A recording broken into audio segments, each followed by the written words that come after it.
Agenda yang pertama, saya akan membaca ayat-ayat Al-Quran mengenai miras, iaitu mengenai harta pusaka.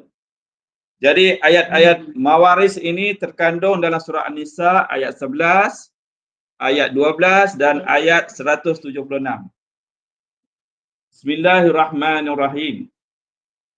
Yusikumullahu fi auladikum lizzakari mislu hazzil unsayain.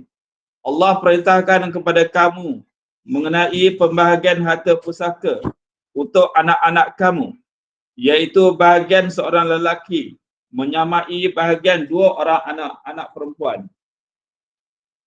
Wa in kunna nisa'an fawqa snataini falahunna sulus ma tarak. Tetapi jika anak-anak perempuan itu lebih dari dua orang, maka bahagian mereka ialah 2/3 dari harta yang ditinggalkan oleh si mati. Wa in kadat wahidatan falhal an-nisfu.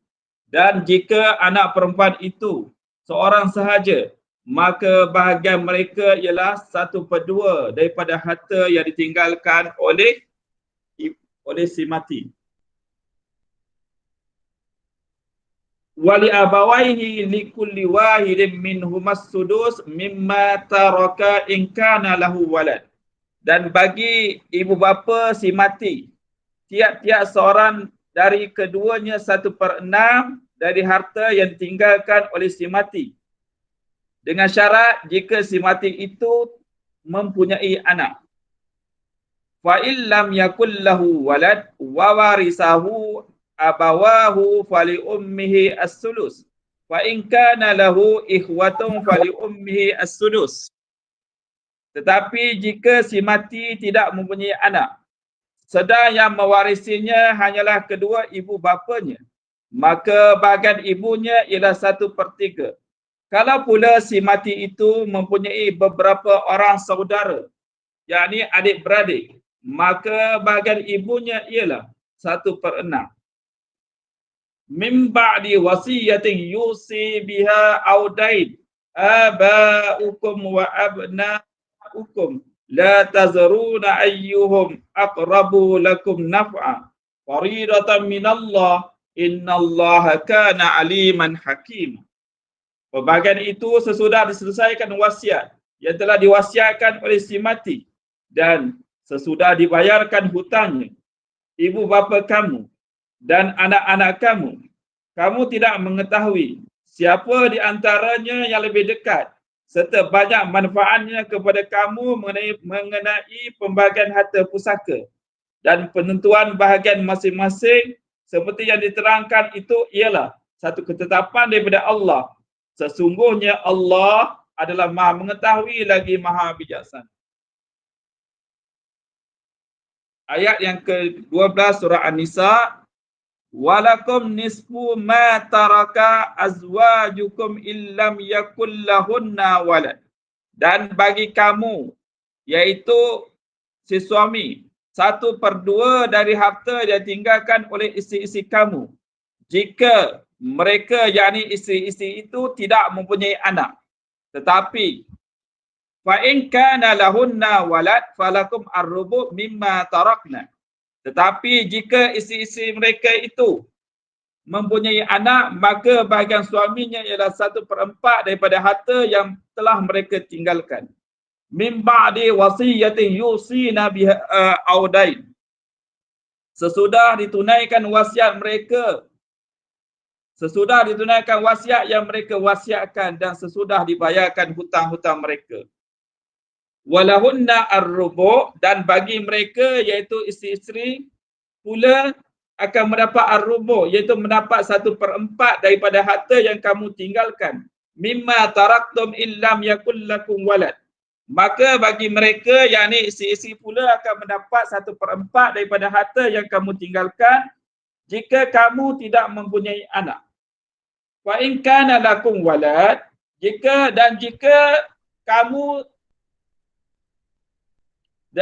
kamu tidak mempunyai anak, tetapi kalau kamu mempunyai anak, maka bahagian mereka, yakni isteri kamu, ialah 1/8.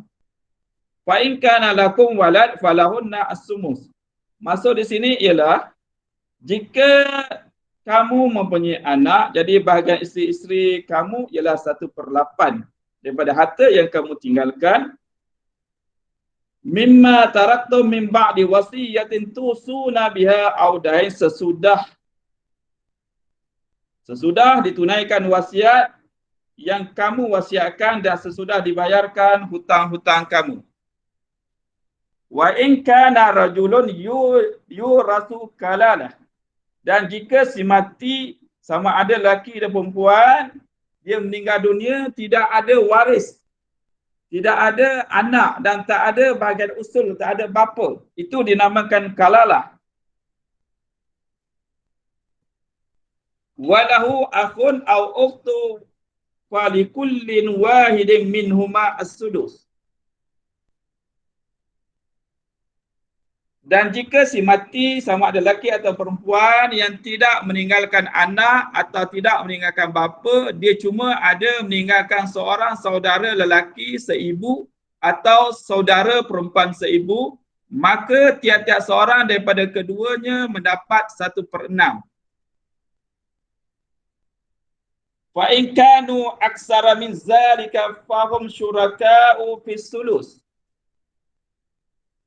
Tetapi kalau mereka, yakni saudara-saudara yang seibu itu lebih daripada seorang, mereka akan berkongsi 1/3 dengan mendapat sama bagi lelaki dan perempuan sesudah ditunaikan wasiat yang diwasiatkan oleh si mati. Min ba'di wasiyatin yusa biha audain ghaira mudar wasiyatan minallah wallahu alimun halim. Wasiat tersebut hendaklah tidak mendatangkan mudarat kepada ahli waris. Tiap-tiap satu hukum itu ialah satu ketetapan daripada Allah, dan ingatlah Allah Maha mengetahui lagi Maha penyabar. Jadi kita teruskan kepada surah An-Nisa ayat 176. Yastaftunaka qulillahu yuftikum fil kalalah. Dan orang-orang Islam, yakni umat Nabi Muhammad sallallahu alaihi wasallam, meminta fatwa kepadamu wahai Nabi Muhammad mengenai masalah kalalah. Tadi saya telah menerangkan masalah kalalah ialah apabila si mati tidak meninggalkan anak dan tidak meninggalkan bapa. Katakanlah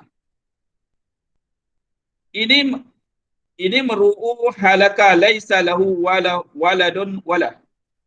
Katakanlah wahai Muhammad, Allah memberi fatwa kepada kamu di dalam perkara kalalah itu, jika seorang mati tidak mempunyai anak dan dia mempunyai saudara perempuan, maka bagi saudara perempuan itu ukhtu falaha nisfu, maka bagi saudara perempuan itu akan mendapat 1/2 daripada harta yang ditinggalkan oleh si mati.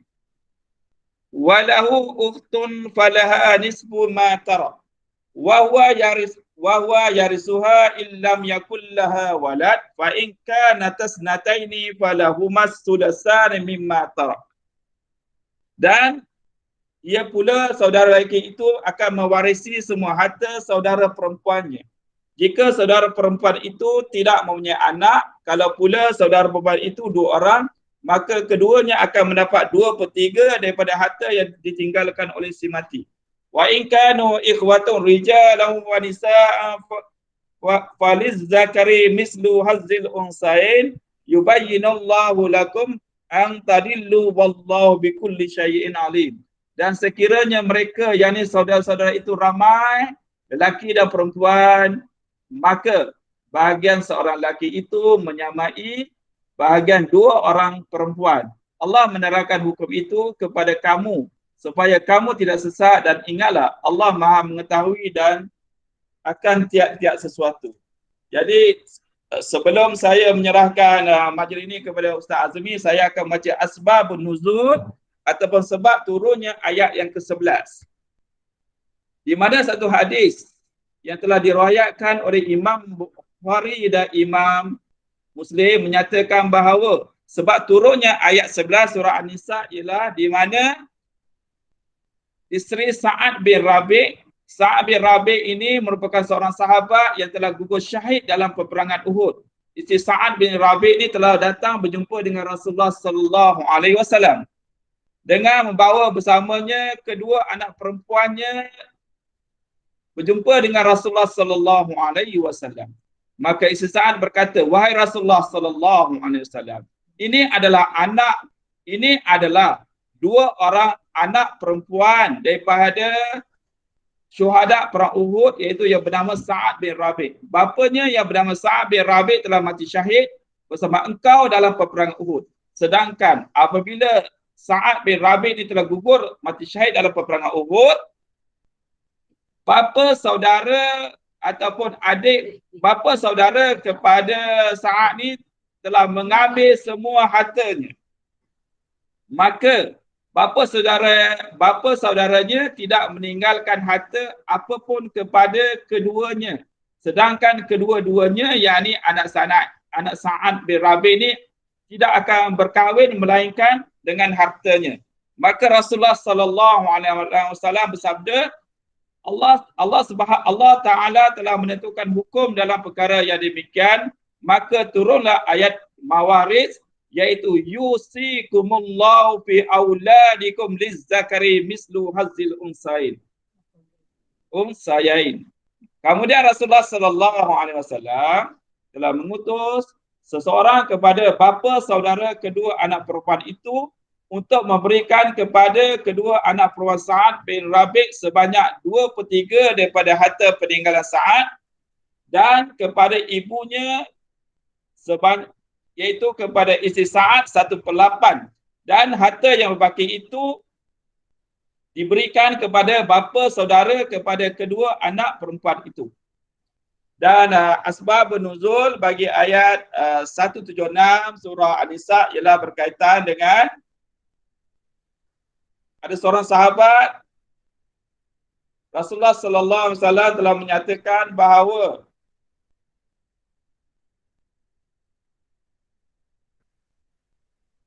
ada seorang sahabat iaitu yang bernama Sayyidina Jabir bin Abdullah, dia berkata bahawa ketika aku ditimpa sakit, lalu Nabi Muhammad sallallahu alaihi wasallam datang menziarahiku. Baginda mendapati aku sedang pingsan, Sayyidina Abu Bakar dan Umar pun datang bersama dengan baginda, tetapi mereka berdua berjalan kaki. Lalu Rasulullah sallallahu alaihi wasallam berwuduk dan menjeruskan dengan air wuduknya itu. Lalu aku tersedar daripada pingsan dan aku bertanya, "Wahai Rasulullah, bagaimana cara yang sepatutnya aku membelanjakan hartaku? Atau apakah yang patut aku lakukan pada hartaku?" Baginda tidak menjawab. Jabir mempunyai 9 orang saudara perempuan. Setelah itu turunlah ayat 176 daripada surah An-Nisa yang menerangkan isu di mana seorang yang meninggal dunia dan dia tidak mempunyai anak ataupun dia tidak mempunyai bapa, maka yang ada padanya hanyalah saudara perempuan sahaja. Jadi untuk selanjutnya saya menyerahkan majlis ini kepada Ustaz Azmi untuk memperincikan bedah kitab Tufah. Dipersilakan.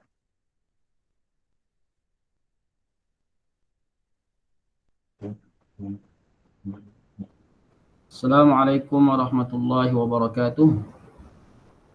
Bismillahirrahmanirrahim. Alhamdulillahi rabbil alamin. Assalatu wassalamu ala asyrafil anbiya'i wal mursalin wa ala alihi wa sahbihi ajma'in. Rabbi shrah li sadri wa yassir li amri wahlul 'uqdatam min lisani yafqahu qawli. Subhanaka la ilma lana illa ma 'allamtana innaka antal alimul hakim. ولا حول ولا قوة إلا بالله العلي العظيم. يا معلم إبراهيم الحكمة علمنا، يا مفهم سليمان فهمنا، وفهمناها سليمان وكلا آتينا حكما وعلما، وسخرنا مع داود الجبال يسبحن والطير وكنا فاعلين. يا رب سليمان ويا رب إبراهيم ويا رب موسى وعيسى ويا رب محمد صلى الله عليه وسلم. أخرجنا من ظلمات الجهل والنسيان برحمتك يا أرحم الراحمين. اللهم زدنا علما وارزقنا فهما برحمتك يا أرحم الراحمين. اللهم ارزقنا فهم النبيين وحفظ المرسلين برحمتك يا أرحم الراحمين. والحمد لله رب العالمين.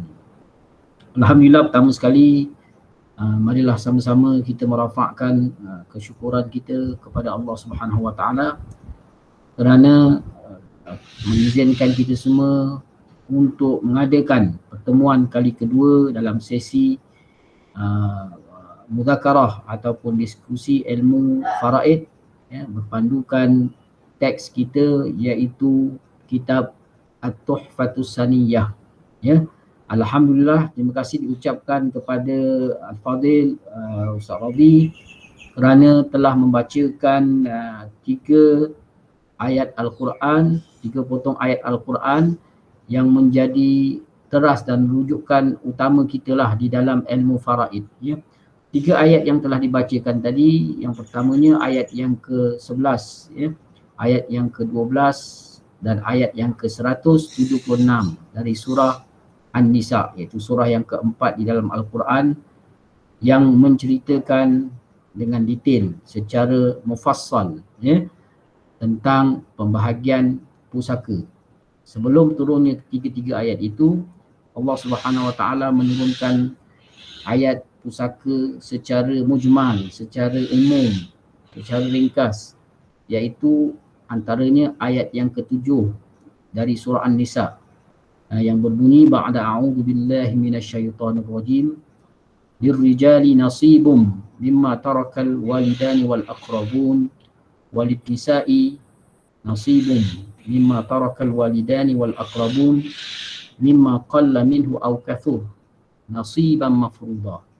Turunnya ayat itu nak declare, nak beritahu secara umum sebagai satu introduction, ya, bahawa Allah Ta'ala akan menurunkan hukum pewarisan secara detail dan terperinci sebagaimana yang telah dibacakan oleh Al-Fadil Ustaz Radhi tadi.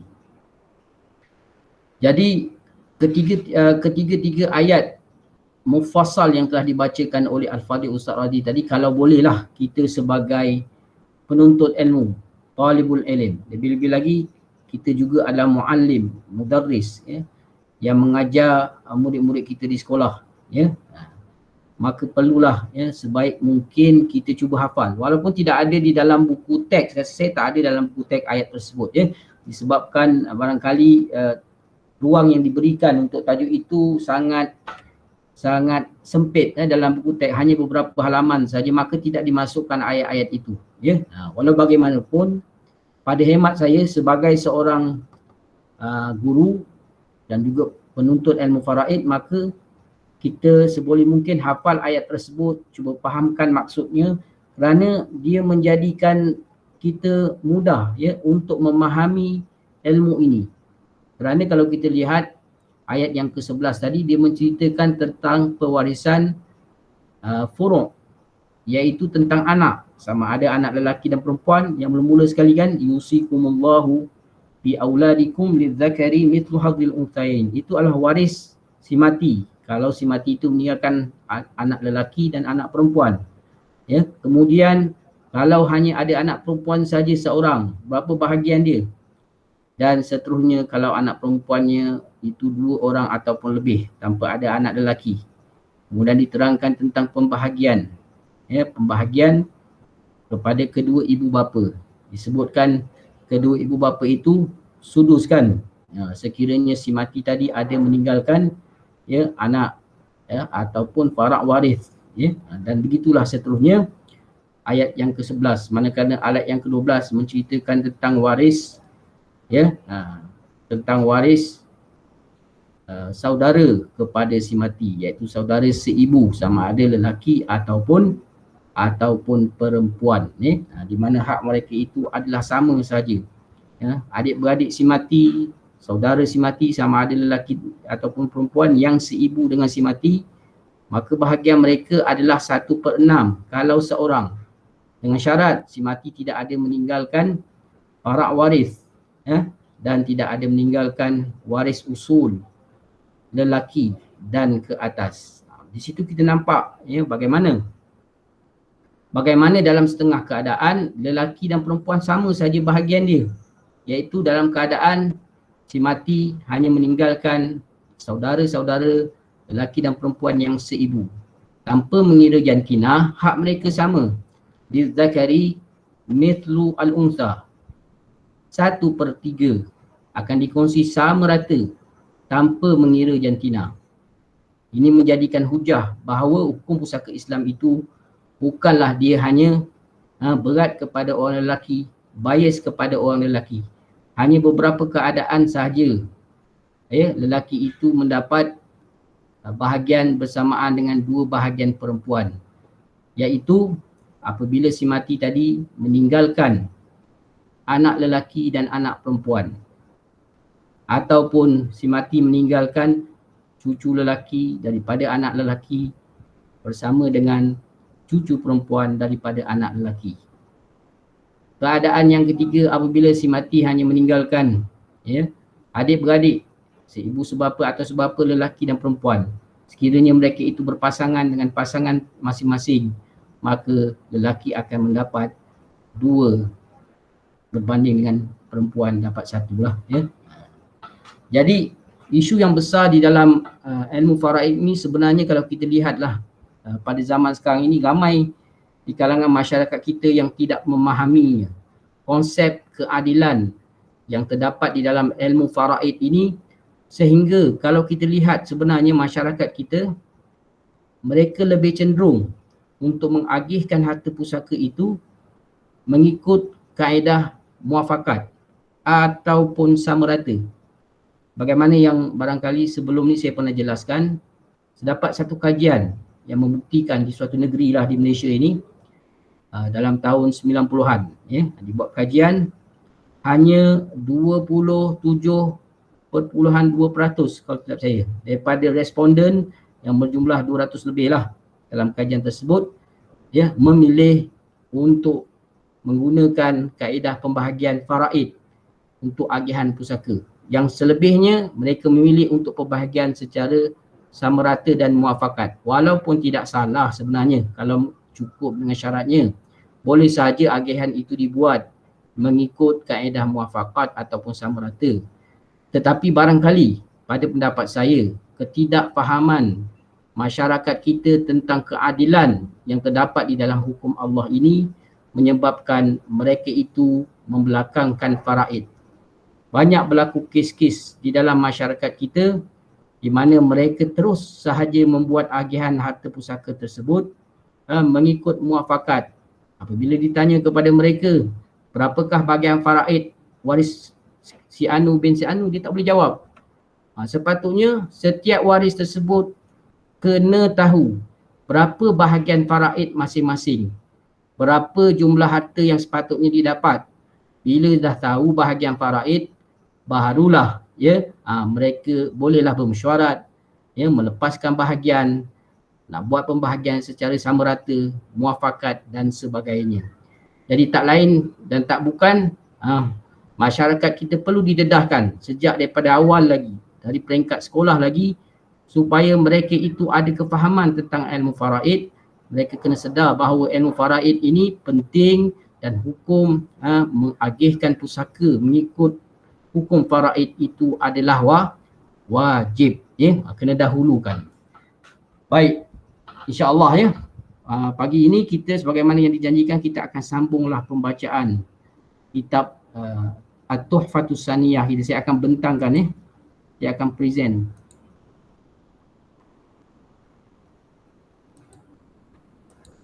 So far macam mana, laju ke saya cakap? Minta maaf lah sebab sebelum ni agak laju lah. Okey semua Boleh Okey, Ustaz. Saudi? Boleh. Okay, boleh Ustaz. Teruskan Ustaz. Saya akan keluar dulu dari sini.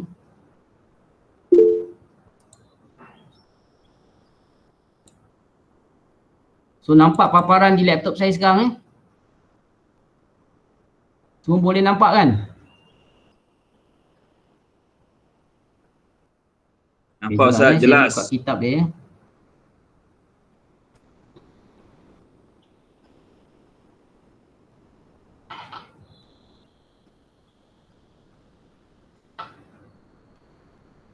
Okey.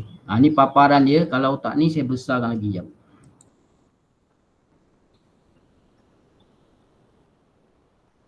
Slow sikit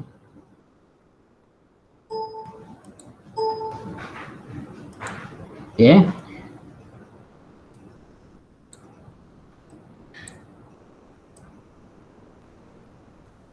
Okey, kita dah sampai sini, iaitu laju kita baca jadi kita dah sampai al-warithuna minar rijal khamsata asyar.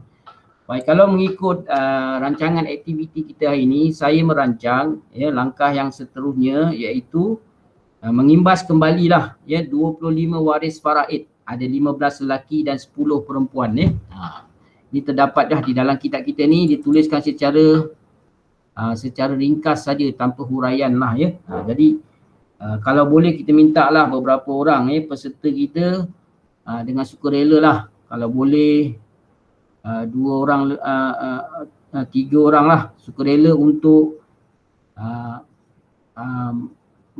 membaca ataupun menyebutkan waris-waris lelaki yang 15 ni dan seterusnya waris-waris perempuan yang 10 orang ni. Minta sukarela ataupun nak disebutkan nama.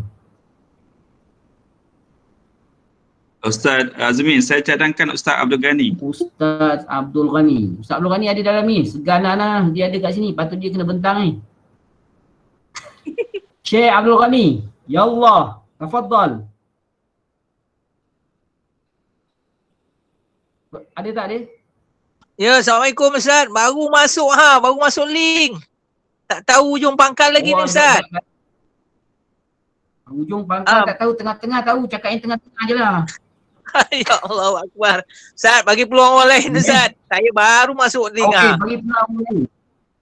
Kalau macam tu Syekh Rodi lah kena mendahului lah rakan-rakan yang lain. Sebab daripada awal lagi dia dah masuk link ni. Sebelum link ni dibuat dia dah ada dah.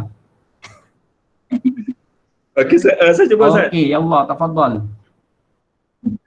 Al-warithuna minar rijali khamsata asyara. Al-ibnu wa ibnul ibni wal abun wal jaddu wal akhu syaqiq wal akhu lil ab wal akhu lil wa ibnul akhi asyaqiq wa ibnu akhi li ab wal ammu asyaqiq wal ammu lil ab wa ibnul ammi asyaqiq wa ibnul ammi lil ab waz zawj wal muhdik. Untuk perempuan pula lil al-warithat minan nisa. Okey. Wal warisatu minan nisa asyara. Al bintu wa bintul ibni wal ummu wal jaddah wal jaddu min jihatiha wal jaddatu min jihatil ab wal ukhtu asyaqiqah wal ukhtu lil ab wal ukhtu lil wal zawja wal mu'tiqah. Baik, seterusnya kita minta peserta muslimah kita pula lah, akhwat kita. Ustazah, ada siapa sukarela? Tak pun seorang je lah kita ambil untuk jimatkan masa kan. Siapa sukarela nak sebut dalam bahasa Melayu pun tak apa. Yang penting bahasa yang gunakan bahasa yang rakan-rakan lebih selesa lah guna. Yang penting faham. Ada tak siapa-siapa? Ustazah Hamidah Ismail ni siapa ya? Boleh perkenalkan diri? Left the meeting pula dah. Okey, seterusnya siapa? Ustazah Nur Azizah Sirun. Boleh ya? Ustazah Nur Azizah? Bacakan dalam bahasa Melayu pun tak apa.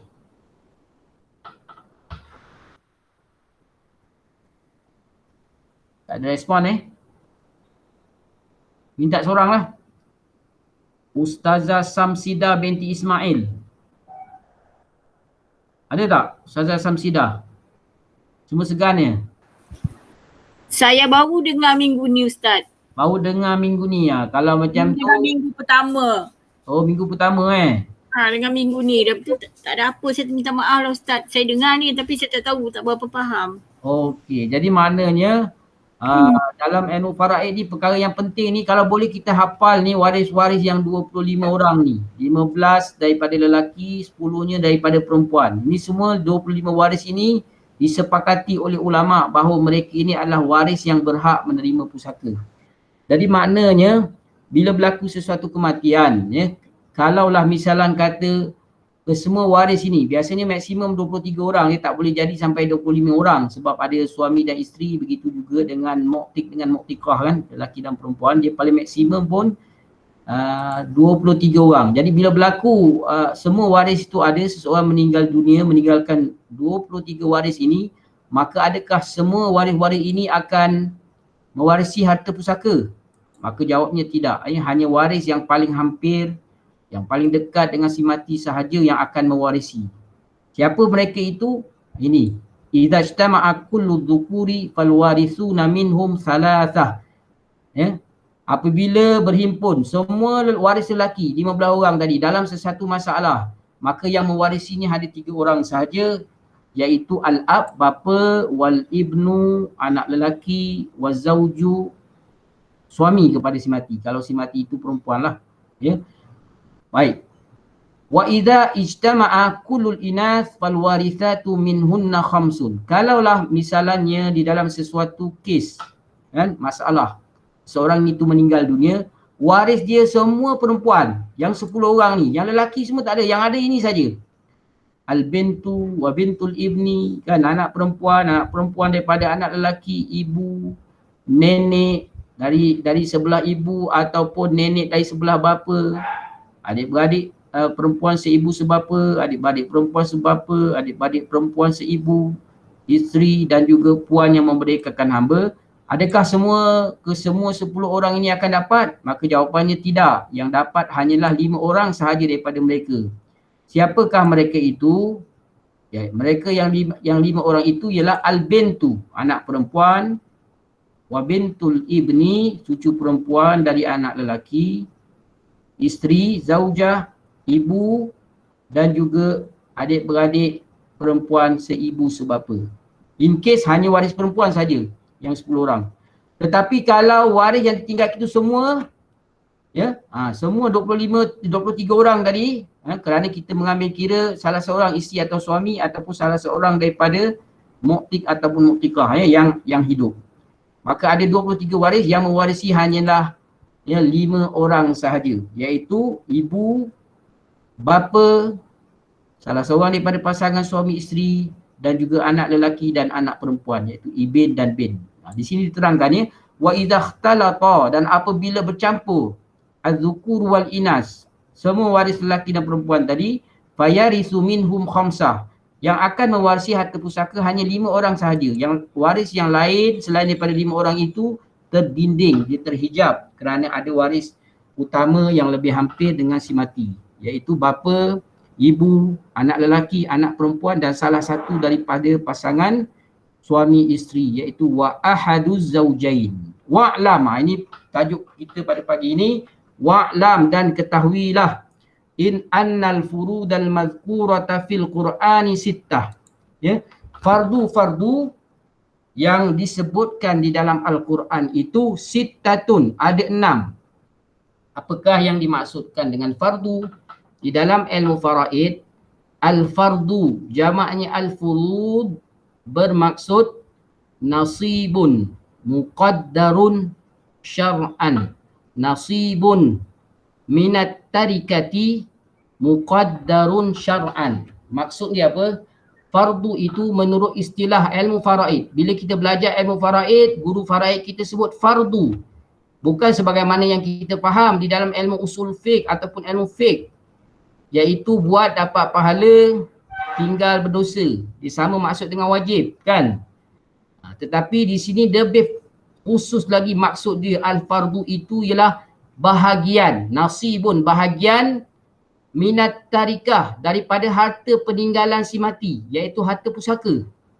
muqaddarun, yang telah ditentukan berapa kadar dia, berapa portion dia, 1/2 kah, 1/4 kah daripada harta pusaka, 1/8 kah, 2/3 kah, 1/3 kah, ataupun 1/6 daripada jumlah keseluruhan harta pusaka yang ditinggalkan. Jadi fardu itu maksudnya ialah nasibun minat tarikah, bahagian yang bahagian daripada harta peninggalan si mati, muqaddarun, yang telah ditentukan oleh syarak. Syarak yang tentukan bahagian tersebut 1/2. Di dalam ayat yang telah dibacakan oleh rakan kita tadi, Al-Fadhil Ustaz Radi, disebutkan an-nisfu, as-thuluth, as-sudus, ar-rubu', as-thumun. Bahagian-bahagian itu Allah Subhanahu Wa Taala yang tentukan di dalam ayat Mawaris secara detail. Bahagiannya begini-begini. Ya, 1/2 ditentukan kadarnya. Maka inilah yang dimaksudkan sebagai fardu, iaitu bahagian daripada harta pusaka yang ditentukan oleh syarak, oleh Al-Quran, ya, oleh hadis, ya, dan seumpamanya ada 6 sahaja. Ni kena hafal ni, ya. An-nisfu 1/2, ar-rubu' 1/4, as-sumun wahia nau'un. Ini satu jenis, dia satu keluarga ni. 1/2, 1/4, 1/8 ni satu keluarga. Mengapa disebut satu keluarga? Sebab nanti ada kaedah dia. Ulama-ulama faraid, mereka sebenarnya mempunyai cara dan kaedah tersendiri di dalam menyelesaikan masalah matematik, tuan-tuan, ya. Adapun kaedah yang kita gunakan GSTK itu sebenarnya adalah matematik moden, tuan-tuan. Dia datang kemudian. Ilmu matematik ni sebenarnya dikembangkan oleh orang Islam, ya, iaitu Al-Khawarizmi. Kan dia mendapat asas matematik ni daripada mana? Daripada Al-Quran lah, daripada ilmu faraid dikembangkan.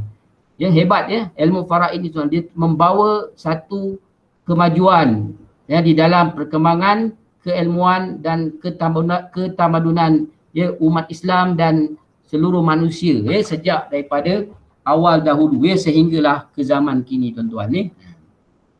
Jadi macam mana cara nak ingat dia? Kalau kita baca dalam kitab-kitab apa nama faraid, kita belajar dengan guru-guru faraid, ya, mereka akan Azmi, ya, saya ada pertanyaan, apa maksud 1/2, 1/4, 1/8 itu merupakan satu keluarga? Apa maksudnya, Ustaz Azmi? Oh, maksud dia nanti dari segi kaedah di bawah ni dia akan terangkan, ya. Maksudnya kita nak hafal dia tu biar dalam satu kumpulan. Maksudnya 1/2, separuh daripada 1/2 berapa? Separuh daripada 1/2. 1/2 itu kita bahagi kepada 2. Dia akan jadi berapa? Ni kena ada asal matematik. 1/4, Ustaz Azmi. 1/4. Oh, sini 1/4. 1/4 ni kita bahagi lagi dengan 2. Separuh daripada 1/4 berapa? 1/8. 1/8. Jom kita ingat macam tu. Kita ingat 1/2 saja. Yang ni semua keluarga dia ni. Anak dia bagi 2, bahagi lagi 2, 8. 1/2 bahagi 2. Separuh daripada 1/2, 1/4. 1/4 separuh daripada 1/4, 1/8. Jadi ulama faraid dia buat kaedah macam ni. Al-furudul al-muqaddarah fi kitabillah sittah. An-nisfu. Yang pertama an-nisfu 1/2. Wa nisfuha. Wa nisfuhu. Dan separuh daripada 1/2 iaitu 1/4. Wa nisfu nisfihi. Separuh daripada 1/4 tadi iaitu 1/8. Dia ingat 1/2 saja. 1/2, separuh daripada 1/2 dan separuh daripada separuh 1/2. Itu satu keluarga, satu usrah, satu nau'. Nanti dia akan jelaskan kenapa dibahagikan ni. Sebab ada kaedah untuk asal masalah. Baik, yang kedua, nau' yang kedua ialah as-thulutsani, 2/3. Baik, 2/3 itu kalau kita bahagikan dengan 2, bahagi kepada 2, akan dapat berapa? 2/3 bahagi dengan 2. Cuba buat kiraan sikit dekat kertas tu. Ada pen tak? 2/3 bahagi 2. Boleh tak? Siapa boleh jawab? Nanti saya cuba buat balik, ya. Saya cuba conteng kat sini, ya.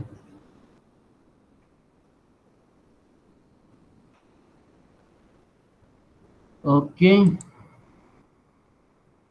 1/3, Ustaz. Betul, Ustaz? 1/3 kan? 2/3 bahagi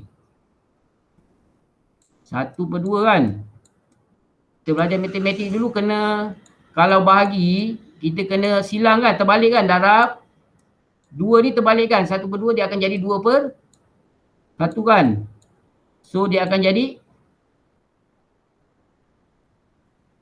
minta maaf, ni silap ni, silap. Saya patah balik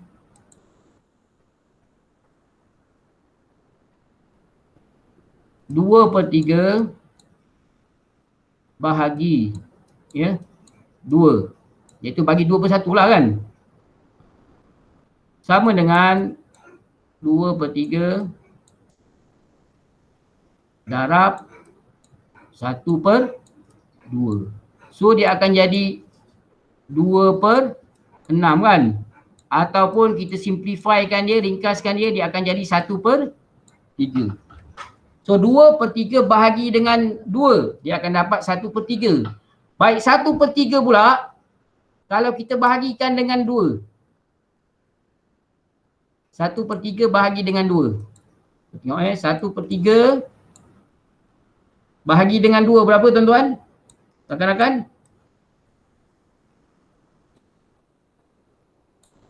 Iaitu 2/1. Sama dengan 1/3 darab 1/2. Dia akan dapat 1 per berapa Syekh Rodi? 1/6. Itulah cara dia. Maksudnya 2/3, separuh daripada 2/3 ialah 1/3. Separuh daripada 1/3 ialah 1/6. So kita ingat macam tu lah. Ingat 2 je. Ingat 1/2 dan ingat 2/3. 1/2 separuh dari 1/2 ialah 1/4. Separuh dari 1/4 1/8. Boleh tak? Boleh ingat macam tu tak? Itu cara ulama faraid dia mengingat ke-6 furud muqaddarah ni. Kadang-kadang kita nak ingat satu-satu, kadang-kadang terlupa kan. Jadi itu kaedah, antara kaedah yang diajar oleh ulama. Dia ada banyak lagi kaedah macam mana nak ingat. Itu antara kaedah dia lah. Ingat 1/2 dengan 2/3 saja. 1/2 separuh daripada 1/2, separuh daripada separuh 1/2. Yang kedua 2/3, separuh dari 2/3. Kemudian separuh daripada separuh 2/3. Baik. Simpan sini dulu, kita masuk balik. Okay, kita masuk balik dekat sini. Yang pertama an-nisfu. Kemudian habis ni sampai sini satu, kemudian sulus, sudus, wahia nau'un akhar. Jadi kalau kita nak bahas secara detail, siapakah sebenarnya yang mendapat bahagian 1/2 ni? Siapakah dia waris fardu yang mendapat bahagian 1/2? Itu satu kaedah belajar faraid. Kaedah belajar faraid ni, tariqah yang pertama dia ajar tentang ashabul furud. Siapakah dia waris-waris fardu yang mendapat 1/2 dan apakah syarat-syarat yang melayakkan mereka itu menerima pusaka secara fardu 1/2. Ada 5 orang waris. Di sini ada 5 orang waris. Saya rasa saya akan buka slide Dr. Zahari ikut lebih mudah. Saya akan cuba buka slide Dr. Zahari. Kuliah 3 ke kuliah 4 saya tak ingat. Cuba buka kuliah 3 dulu. Ada tak dalam ni? Kat sini cerita pasal waris. Ini cerita pasal waris kan? Okey, sampai situ. Tengok kat situ kan? Al-furudul muqaddarah 1/2, separuh daripada 1/2, 1/4, separuh daripada 1/4, 1/8. Satu keluarga tu, nau'un. Nau' yang kedua, 2/3. Separuh daripada 2/3, 1/3, kemudian separuh daripada 1/3, 1/6. Okey. Ni dia slide dia. Jadi pendekatan dia, satu pendekatan ialah dia akan menerangkan, pendekatan yang pertama dia akan menerangkan siapakah dia waris-waris yang layak menerima ke-6 fardu ini. 1/2. Ada 5 orang waris. Ada 5 orang waris yang menerima 1/2. Jadi nak tak nak kena hafal lah. Siapa dia waris 1/2? Kalau kita hafal ayat mawaris tadi, maknanya mudahlah kita nak ingat. Sebab kita dah hafal ayat Al-Quran. Yang pertama suami. Yang kedua anak perempuan. Yang ketiga ya, cucu perempuan dari anak lelaki, kemudian adik-beradik perempuan seibu sebapa, kemudian adik-beradik perempuan sebapa. Ada 5 orang, ya. Begitulah seterusnya, ya. 1/4 ada 2 orang waris sahaja, iaitu suami dan isteri. Ya, kemudian 1/8 hanya isteri sahaja, ya. Kemudian 2/3 ni ada 4 orang sahaja, semuanya perempuan. Yang 2/3 ni 4 orang perempuan ni adalah mereka yang layak menerima 1/2 hari perempuan, yang layak menerima 1/2 adalah orang yang sama juga menerima bahagian 2/3. Kalau dah hafal kat sini, senang nak hafal kat sini, dekat 2/3 ni. Tapi dia ada syarat dia lah, kena tengok syarat dia. Kemudian fardu 1/3 pula, ya. 1/3 ini ini anak-anak dia, sama ada lelaki atau perempuan. Al-akh li ataupun al-ukhtu li Dia sangat penting bila kita belajar ilmu faraid ini. Bila disebut zaujah, zaujah siapa ni sebenarnya ni? Isteri siapa sebenarnya? Isteri siapa ni sebenarnya? Boleh jawab tak? Syarabi? Isteri si mati. Bila disebut az-zaujah, zaujah si mati, itu sangat penting. Bila disebut al-ukhtu syaqiqah, dia dikaitkan semuanya dengan si mati. Ya, kadang-kadang orang datang tanya kita macam ibu lah, kita kena pastikan betul-betul apa maksud dia ayah dekat situ. Adakah ayah dia atau ayah si mati? Sangat penting. Kalau kita tak faham kat situ, boleh menyebabkan kita akan mengeluarkan jawapan ataupun fatwa yang tidak tepat lah. Sebab bahaya sebenarnya, ya. Kalau kita silap, tersalah, tak macam semayang. Kalau semayang salah, kita batal, kita semayang semula kan. Puasa pun sama. Tapi faraid ni bila kita dah keluarkan satu fatwa, orang percaya dekat kita, dia dah bagi harta pusaka, dah habis, dah belanja, tiba-tiba kita beritahu tersilap bagi. Maka siapa nak tanggung tu? Maka kita lah yang tanggung dia. Sebab kita memberikan satu fatwa tidak berhati-hati. Maka dengan sebab itu lebih baik kita berhati-hatilah. Kalau boleh, kita suruh dia rujuk kepada orang yang pihak berkuasa lah, yang sepatutnya bertanggungjawab di dalam menyelesaikan masalah ini. Baik. Kemudian 1/6. 1/6 ni kalau kita lihat paling banyak sekali waris yang mendapat 1/6. Susah nak ingat ni sebenarnya ni, ya. Tapi kalau minat, insya-Allah boleh ingat. Antara cara nak ingat kaedah dia, ya, yang saya dapat lah, ya. Kita ingat waris usul dulu. Waris usul ada 4, ya, ke atas, usul ke atas, iaitu al-ab, bapa, al-um, ibu, al-jad, datuk, al-jaddah. Itu 4 orang waris usul. Kemudian waris furu' pula, waris anak keturunan. Anak keturunan dekat sini hanya ada satu saja, iaitu bintul ibn, iaitu cucu perempuan daripada anak lelaki. Ya, mana usul ada satu saja. Hawashi pula tengok situ, waris sisian, iaitu al-akh li adik-beradik lelaki seibu. Kemudian al-ukhtu li ab, saudara perempuan sebapa. Kemudian al-ukhtu li iaitu adik perempuan seibu. Jadi salah satu kaedah tariqah nak belajar faraid ini, ingat semua-semua ni furu' muqaddarah ni, dan ingat siapa waris dia. Bukan sekadar kena ingat ni, kena ingat siapa waris dia ni, kena tahu, kena hafal apakah syarat-syarat waris-waris tersebut ini menerima 1/6. Apa syarat dia? Bila cukup syarat baru dapat 1/6. Jadi pengajian dia menjadi begitu panjang lah. Bagi orang yang boleh menerimanya dengan mudah, tak jadi masalah. Tapi bagi setengah-setengah pelajar, dia rasa macam susah lah. Nak kena ingat syarat dia, agak sukar, ya. Tetapi kalau kita mengikut panduan kitab teks kita, kitab At-Tuhfah Saniyah, dia memberikan kita satu jalan pintas ataupun satu kaedah yang berbeza dengan kaedah memberi penekanan kepada waris-waris ashabul furud. Ya. Dia beri penekanan kepada ahwal, keadaan-keadaan waris. Sebab tu kita lihatkan dalam nota kita ni, maaf, ya. Saya akan masuk balik kat sini, ya.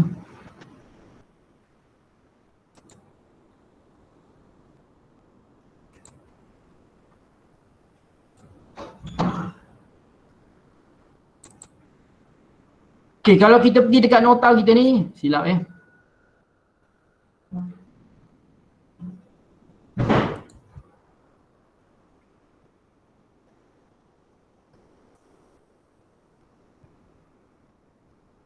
Okey, pendekatan yang diguna pakai oleh kitab ini ialah penekanan kepada ahwal. Wa yahtawi ala arba'ina halah, keadaan-keadaan waris. Ada 40 keadaan waris. Waris ni ada berapa dalam ni? Ada 11 saja. Kalau tengok yang pertama, lil binti thalathu halat. Bagi anak perempuan itu ada 7 keadaan. Ada 3 keadaan. Kemudian seterusnya bintul ibn. Cucu perempuan daripada anak lelaki ada 6 keadaan. Sampailah bawah ni. Ukhtuli abawain, ukhtuli ab, semua ada 11. Kalau kita hafal tu sebenarnya ada 12 kan. Di sini dia gabungkan kot. Lil ikhwali ni digabungkan. Adik-beradik ataupun saudara lelaki atau perempuan yang seibu, digabungkan satu. Sebab tu dia jadi 11. Kalau pecah ni dia jadi 2. Sebab adik-beradik seibu, sama ada lelaki atau perempuan, mereka menerima bahagian yang sama tanpa mengira jantina. Dia berbeza dengan adik-beradik seibu sebapa dan juga adik-beradik sebapa, kan? Dia lizzakar mislu hadzil unsayain. Berbeza dengan adik-beradik yang seibu, mereka itu menerima harta pusaka sama rata.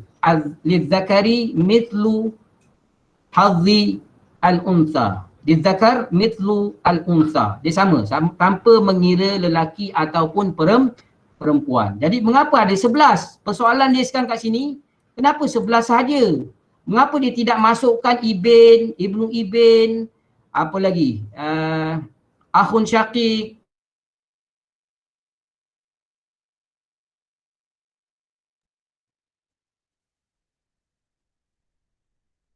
Dia fokus kepada ashabul furud. Ya, 40 keadaan ini hanyalah berkait dengan ashabul furud. Lil waratha ashabil furud sahaja. Yang asabah tadi mereka menerima baki. Bila menerima baki, kalau ada 3 orang waris asabah dalam sesuatu kes masalah kan, sebagai contoh, saya buka kat sini Saya buka kat sini. Kalau misalnya katalah dalam satu kes kematian tu, okey, si mati meninggalkan, sekejap ibn. Si mati meninggalkan anak lelaki kan, seorang ibn. Kemudian dia meninggalkan syakik. Dia semua waris asabah ni syakik kan. Kemudian dia meninggalkan syakik, bapa saudara.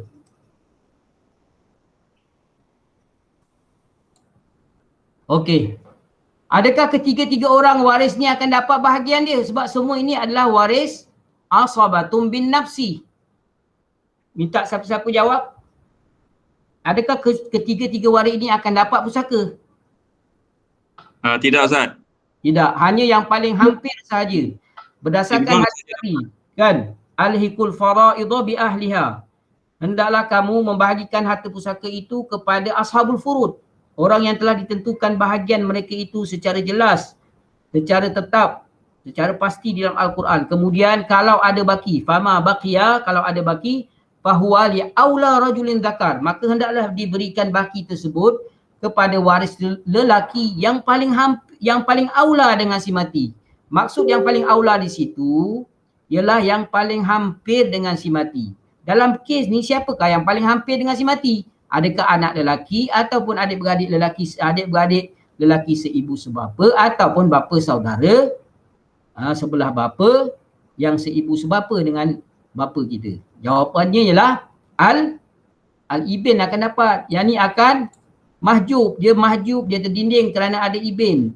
Begitu juga dengan amu syakik, dia akan terdinding. Jadi nak selesaikan siapakah waris lelaki yang layak, senang saja. Sebab itulah tidak dimasukkan dalam ahwal. Dalam ahwal keadaan yang 40 tadi. Keadaan yang 40 tadi hanya untuk waris ashabul furud sahaja.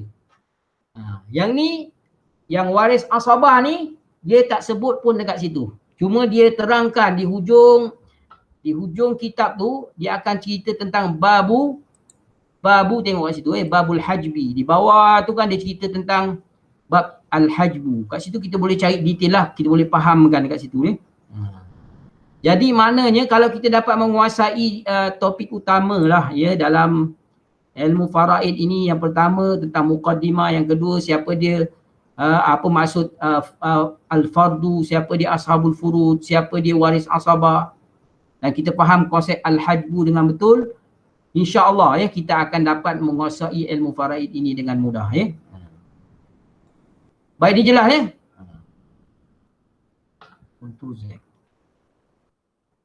Okey, misalan katalah si mati itu meninggalkan dua saja. Dia meninggalkan ahun syakik, iaitu adik-beradik seibu sebapa, dan juga amun syakik, bapa saudara seibu sebapa sebelah bapa. Baik, siapakah yang aula kat sini untuk mendapat pusaka? Dia akan Aku syakir Ustaz. ahun syakik aula. Sebab apa? Sebab dia lebih hampir kepada si mati. Dia ni nak dihubung kepada si mati, dia akan melalui ab kan? Ab punya anak kan? Usul kepada ab si mati. Kemudian ab ini mayit. Dia hanya melalui siapa dia? Dia melalui ab saja. Dia lebih dekat dengan si mati. Hanya satu saja medium dia, ab.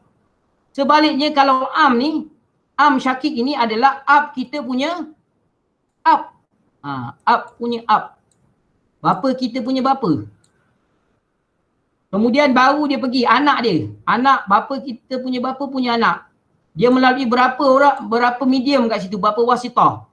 Dua wasitah. Yang pertama abul ab, yang kedua ab.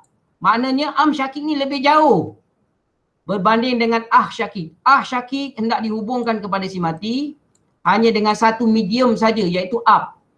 Manakala am syakik, dia nak sampai kepada mayit ni, dia kena melalui ab dulu. Kerana dia adalah anak lelaki kepada dia adalah anak lelaki kepada abul ab ataupun datuk. Ya? Kemudian dia kena lalu ab dulu. Kemudian baru sampai si mati. Jadi maknanya dalam bab asabah bin nafsi ni, kalau berhimpun ramai asibum bin nafsi atau asabah bin nafs, maka yang mewarisinya hanya seorang saja yang paling hampir dengan si mati. Lagi saya beri contoh ya, nak faham tentang waris asabah ni.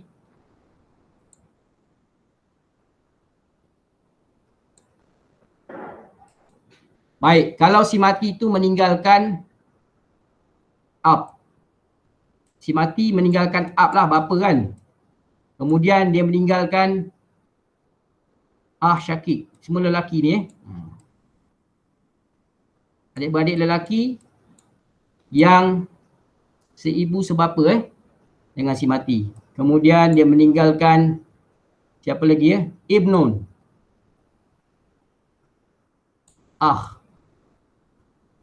Ini semua waris asabah bin nafs. Ibnu al syakik. Kemudian am syakik. Baik, adakah semua dia akan dapat? Adakah semua waris ni akan dapat? Semua ini adalah waris. Hanya satu saja. Bila berhimpun ramai waris asabah bin nafs, hanya satu saja, iaitu waris yang paling hampir dengan si mati berdasarkan hadis Nabi tadi. Alhiqul fara'idha bi ahliha fama baqiya fahuwa li aula rajulin zakar. Kalau ada baki, barulah dibagikan kepada lelaki yang paling hampir. Dalam kes ni yang paling hampir ialah ab. Ab saja akan dapat, yang ni akan tak dapat. Tak dapat. Ab dia mendinding semua ni. Okey? Okey, kalau ab tak ada, yang ada tiga saja, siapa yang akan dapat? Ah syakik atau ibnu ah syakik atau am syakik? Aku syakik Ustaz. Ahun syakik dapat sebab dia lebih hampir kepada si mati. Dia hanya melalui ab, kemudian mayit. Nampak tu? Okey, kalau misalnya kata in case si mati hanya meninggalkan ibnu akhi syakik dengan am syakik, siapa yang akan dapat? Yang aula, fama baqiya fahuwa li aula rajulin zakar. Kalau ada baki, maka baki itu hanya untuk waris lelaki yang paling hampir. Siapa yang paling hampir dalam kes ni? Ibnu akhi syakik atau am syakik? Ibnu akhi syakik. Ibnu Ahli Syakik akan dapat, yang ni tak dapat, dia lebih hampir. Sebab di dalam masalah asabah bin nafsi ni, kita macam mana kita nak dahulukan, kita nak tahu waris tu sebenarnya dia paling hampir dengan si mati. Maka di sana, ya. Ustaz Azmi, boleh tak Ustaz Azmi ulang balik yang muka surat 3 tu, sebab ada yang GPI yang baru masuk, iaitu ulang balik yang tertib tu Ustaz Azmi, supaya mereka lagi nampak. Al-warisuna minar rijali 15 dengan wal warisatu minan nisa asyara. Maksudnya ikut susunan supaya mereka faham sikit Ustaz Azmi. Oh, tadi kita dah minta sebutkan, kalau boleh sebenarnya minta semualah kita punya peserta kita ni hafal ikut turutan. Sebab kalau kita tak hafal dia susah Saya pun kalau ikut turutan dia, kita tengok balik kita buka nota kita senang lah, kalau tak tunjuk dia tak nampak. Saya elok tunjuk nota, dah hilang lah sini, tadi ada. Sekejap tak apalah, kita buka kitab Tufah ni je lah Tengok kat sini. Okey, kalau dekat sini ikut susunan, yang pertama sekali al-ibnu, kan anak lelaki kan. Kemudian al-ibnu, al-ibni, ibnul ibn. Ya. Makna dia, siap Kalau lah misalnya kata macam ni. Saya bagi contoh kat sini dalam satu kes kan, si mati meninggalkan ibn, anak lelaki. Kemudian dia juga meninggalkan ibnul ibn. Kemudian dia meninggalkan ibnul ibn. Ibnul ibn. Kan, cucu lelaki daripada, cicit lelaki daripada cucu lelaki daripada anak lelaki. Baik, siapa yang yang akan dapat asabah baki? Iaitu yang paling hampir lah kan, iaitu ibn. Maka ibn tak dapat, ni pun tak dapat. Sebaliknya, kalau si mati hanya meninggalkan ibnu ibn dengan ibnu ibn, yang akan dapat hanyalah ibn sebab dia lebih hampir dengan si mati. Yang ni tak dapat sebab dia jauh. Jadi nak fahamkan dekat sini nota ni, kalau kita hafal yang ni, al-ibn ni, dia ikut turutan. Kalau ibn ada, ibnu ibn tak dapat. Kemudian al-ab.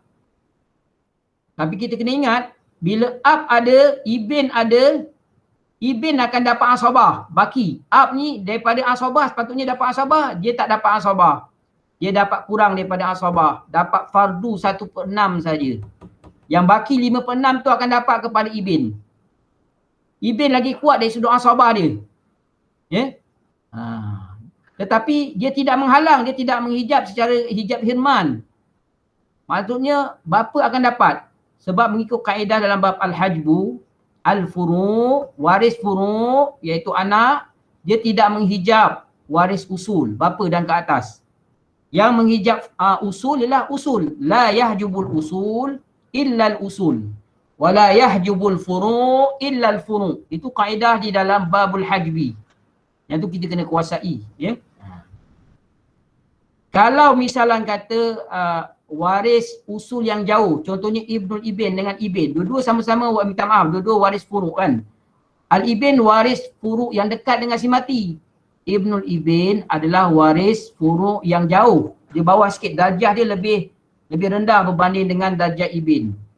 Makanya ibn yang darjahnya lebih hampir dengan si mati, dia akan dapat. Manakala ibnul ibn yang lebih jauh dan ke bawah, dia akan terdinding oleh ibn. Begitu juga dengan ab, dengan jad.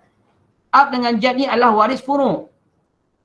Kalau ada ab, jad tak dapat. Abul ab akan terdinding dengan ab. Sebab bila dia nak, jad ni sebenarnya, dia nak sampai kepada si mati itu, dia kena melalui ab. Saya contoh kat sini sikit bagi faham.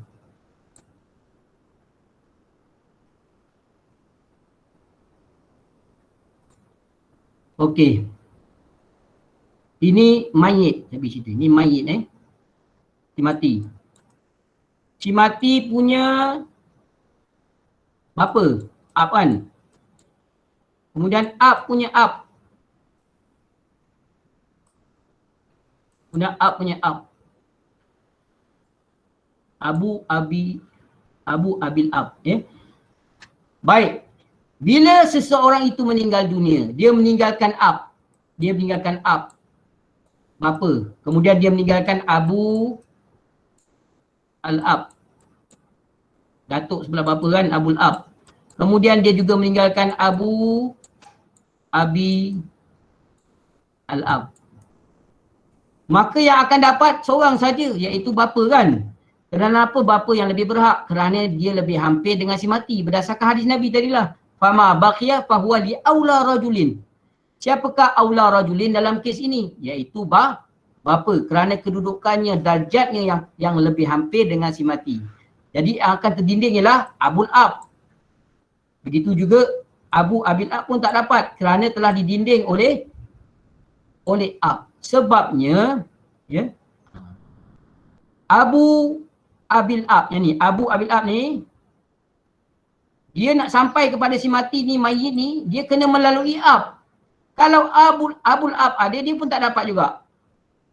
Begitu juga Abul Ab ni, Abu Al-Ab ni, dia tidak akan dapat harta pusaka ni kalau ada Ab. Sebab Ab ini menjadi orang tengah, orang perantara yang menghubungkan dia dengan si mati. Jadi la yahjubul usul illa al-usul al-aqrab. Yang lebih hampir dengan si mati. Begitu juga al-furu'. Al-furu' la yahjubu illa al-furu' al-aqrab. Furu' tidak akan dihijab melainkan furu' yang lebih hampir dengan si mati. Itu kaedah. Begitu juga furu'. Kalau al-um kan. Jadi contoh Okey. Ni ni mayit. Kemudian dia ada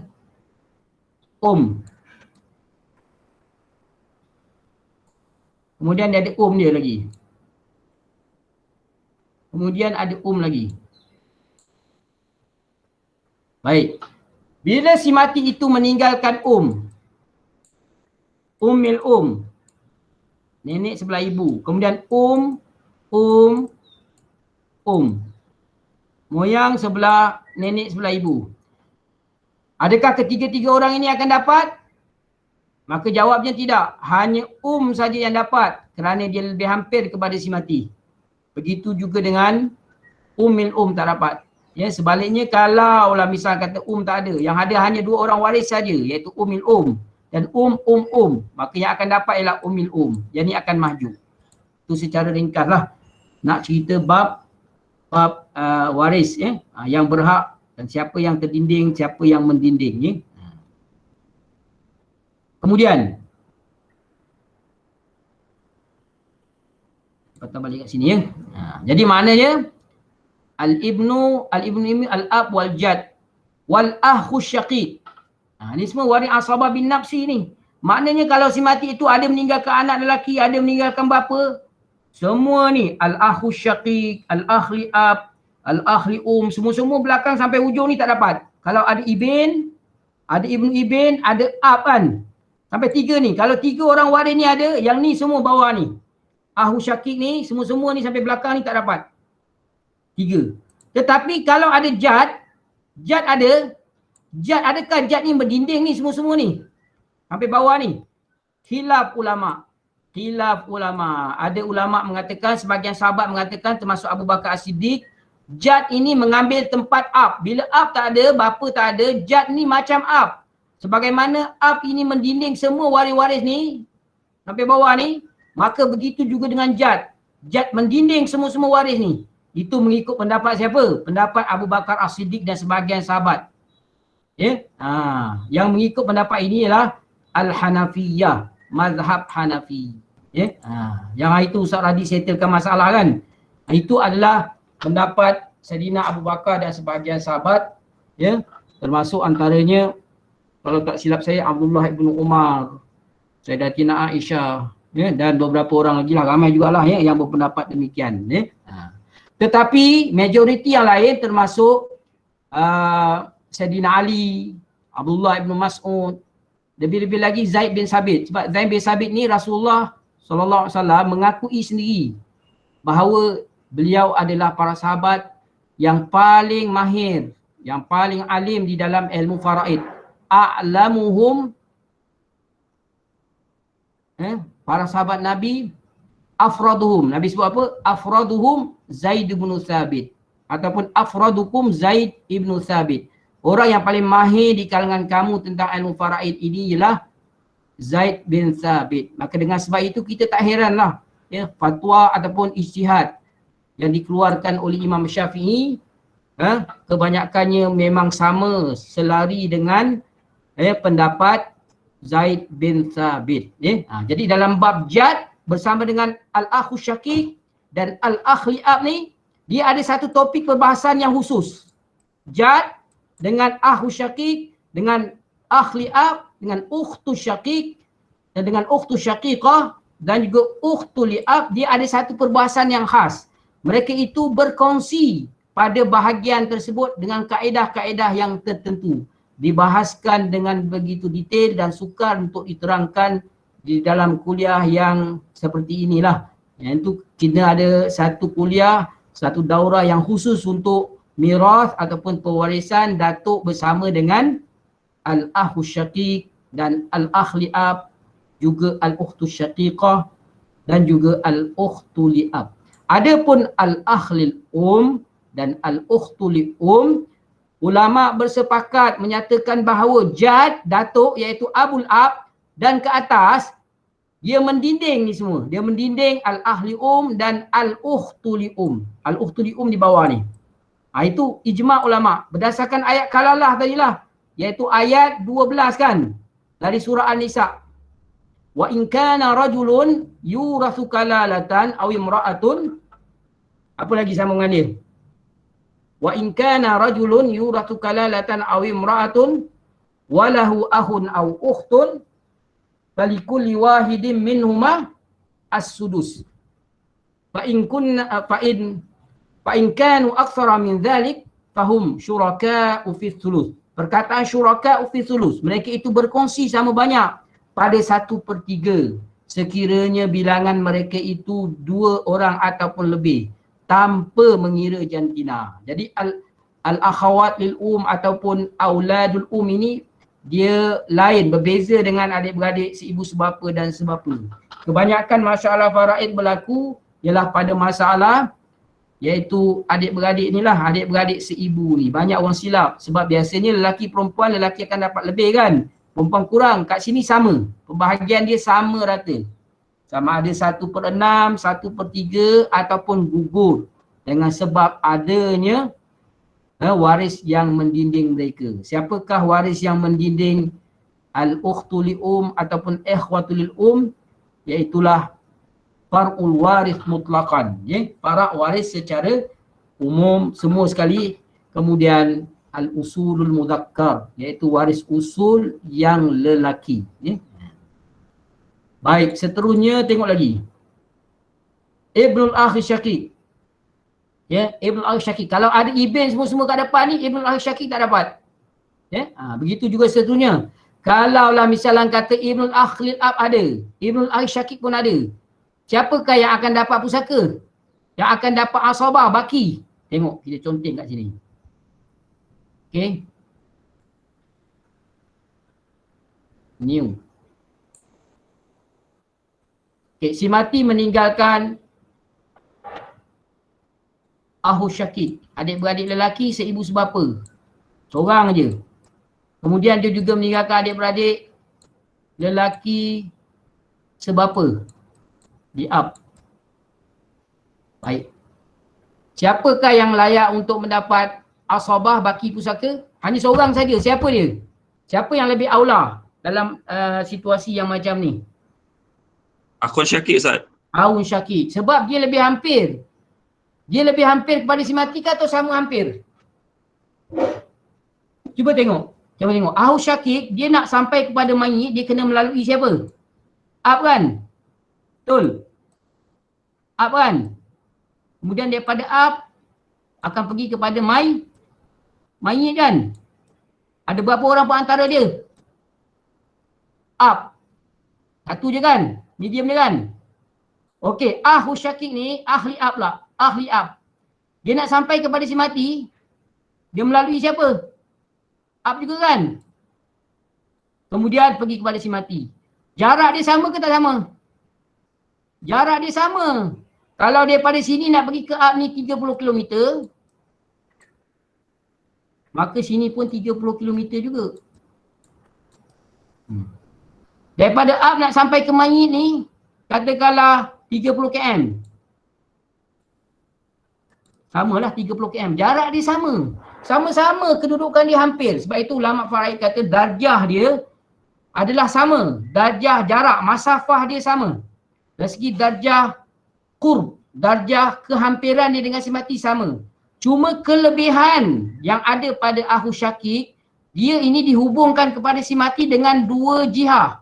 Dengan dua arah. Satu arah ibu, satu arah ab, satu lagi melalui Dia dihubungkan dengan si mati melalui ab dan melalui Maka akhli ab ni dihubungkan kepada si mati hanya melalui ab sahaja. Satu jihah saja, satu arah saja, iaitu dari sebelah bapa. Sebaliknya syakik dihubungkan kepada si mati ini melalui ab dan Ada dua jihah. Siapakah yang lebih kuat qarabah dia? Man aqwa qarabatan? Adakah ahun syakik ataupun akhli ab? Syaradi. Siapakah yang lebih kuat kekerabatan dia? Ahun syakik. Ahun syakik. Kerana dia dihubungkan kepada si mati dengan jihah. Jadi sebab itu ulama faraid, iaitu seorang ulama yang terkenal lah, dia buat satu syair dia nak bagi kita ingat ni macam mana kita nak takdim ataupun nak dahulukan siapa yang layak, siapa tak layak, siapa yang aula untuk mendapat baki pusaka kalau berhimpun beberapa orang waris asabah ataupun asib bin nafsi ni. Maka yang pertama, kriteria yang pertama kena lihat jihah. Kena lihat jihah, arah dia dulu. Nanti saya akan terangkan apa itu jihah. Yang kedua kita lihat, kalau jihah dia sama, arah dia sama, kita akan lihat dia punya darjah. Darjah kehampiran, darjatul qurbi. Saya nak terjemah bahasa Melayu pun saya takut sesilap. Saya biasa baca kitab Arab, lepas tu belajar dengan Syekh daripada Mesir kan. Online-nya saya belajar. Minggu sekali, 2 minggu sekali, saya akan talaki dengan dia lah. Dia darjah al-qurb, darjah kekuatan. Dan yang ketiga ialah kuwatul qarabah. Yang tadilah macam contoh tadi, kuwatul qarabah. Kerana ada dua jihah kan. Yang satu lagi tu satu jihah. Kuwatul qarabah, kekuatan qarabah. Okey, maknanya pertama sekali kalau berhimpunlah semua-semua waris ashabah bin nafsi ni, kita kena tengok jihah dulu. Jihah ni ada 4 tau jihah. Jihah apa? Yang pertama, jihah bunuwah. Bunuwah bani kan, anak lelaki. Ibn. Anak lelaki, cucu lelaki daripada anak lelaki, cicit lelaki daripada cucu lelaki kepada anak lelaki. Bunuwah. Ke bawah kan bunuwah. Jihah yang pertama, jihah bunuwah. Yang kedua, jihad ubuwah. Kebapaan. Ab, abul ab, abu abil ab. Dan ke atas. Yang ketiga, jihad al-ukhuwah. Adik-beradik lah. Syakik, ahli ab. Ibnu ahi syakik, ibnu ahli ab. Tu jihad ukhuwah. Adik-beradik. Kemudian yang akhir sekali, jihad umumah. Ada 4 jihah. Macam mana nak terjemah jihah ni? Saya rasa dalam setengah kitab, kalau dalam bahasa Inggeris, saya tengok dia terjemah kategori ya, kategori. Kalau dalam kitab Faham Faraid, Ustaz Ilmi Hanif, dia terjemahkan sebagai golongan. Golongan bunuwah. Dia terjemah apa ya? Saya tak ingat. Ya, golongan. Jihah ni diterjemahkan sebagai golongan. Dalam bahasa Inggeris, saya tengok dalam tesis PhD, dia terjemah jihah ni sebagai kategori. Kategori anak, kategori bapa, kategori adik-beradik, kategori bapa saudara. Tapi dalam bahasa Arab disebut jihad. Kita dahulukan jihad. Kalau jihad pun sama, contoh. Ibn. Si mati meninggalkan Ibn kan. Dia tinggalkan Ibn. Ibnul Ibn. Ibn dengan Ibnul Ibn ni dia dari jihad yang sama. Jihad apa tu? Jihad bunuwah kan. Dua-dua daripada jihah bunuwah, iaitu anak. Maka kalau sama jihah sama, dia akan lihat darjah kurbi ni. Siapa yang lebih hampir kepada si mati? Dari segi darjah kehampiran kepada si mati, Ibn kan? Maka Ibn akan dapat, Ibnu Ibn tak dapat. Dia tengok kat sini pula. In case kalau sama jihah, dia akan tengok darjatul qurb. Contoh. Saya ambil pemadam sekejap Pemadam kecil sangat pula.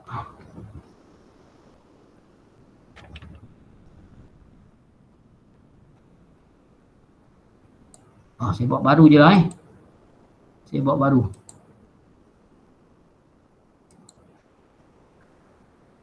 Okey, kita lihat macam ni.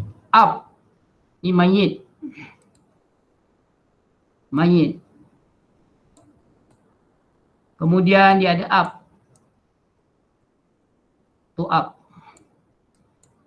Baik, si mati meninggalkan up dan abul up. Siapa dapat ashabah? Siapa dapat baki pusaka? Up kan? Dia sama tak? Jihad dia sama tak? Kedua-dua ini adalah jihad ubuwah. Jihad ubuwah sama. Bila sama jihad, kita akan lihat kriteria yang kedua iaitu darajatul qurbi. Darjah kehampiran dia. Siapa yang paling hampir? Siapa yang paling hampir dengan si mati? Up kan? Maka up akan dapat yang ni terhijab. Sebab kita lihat pula darjah qurb. Okey? Itu maksud dia. Kalau kita nak pilihlah salah satu daripada waris ashabah bin nafs, siapakah yang paling hampir, yang paling aula. Yang pertama sekali kriteria dia ialah dengan kita melihat jihad dulu. Dia datang daripada jihad mana? Adakah dia jihad bunuwah ataupun jihad ubuwah ataupun jihad ukhuwah atau jihad al-umumah. Kalau bertembung misalnya katanya begini, bertembung.